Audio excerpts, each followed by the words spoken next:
With the COVID-19 outbreak, it will have a huge impact on businesses, especially small and medium-sized businesses.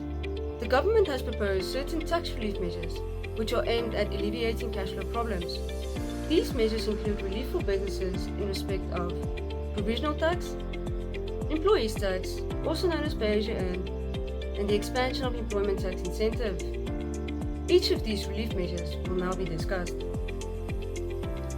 When looking at the relief in respect of pay-as-you-earn, firstly, all employers will qualify if registered as an employer with SARS as at 1 March 2020.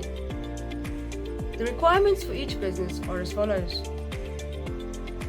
Turnover should be 50 million rand or less. Turnover should not include more than 10% derived from interest, dividends or rental income. The employer must consist of a tax clearance certificate. The period covered will be April 2020 till July 2020.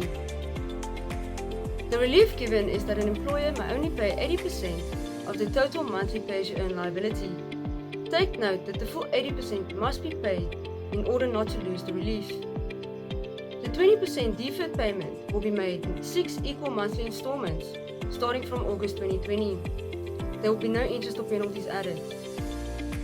The expansion of employment tax incentive. Employers will qualify if registered for pay-as-you-earn as at 1st of March 2020. The employer must also consist of a tax clearance certificate. The period which will be covered is April 2020 till July 2020. The government is proposing an additional amount of up to 500 Rand per qualifying employee. The age of qualifying employees have also been increased from 19 to 65 years, earning less than 6,500 Rand per month. Provisional tax.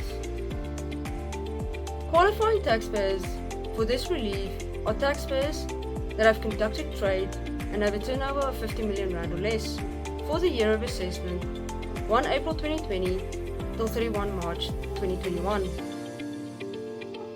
The period cover for the first payment due within 1 April 2020 to 30 September 2020 and the second payment due within 1 April 2020 till 31 March 2021. The relief are as follows. The first payment. The taxpayer is allowed to pay only 15% of the total tax liability. The second payment. The taxpayer is allowed to pay only 65% of the total tax liability. And the third payment. A deferred 35% can be paid with no penalties and interest.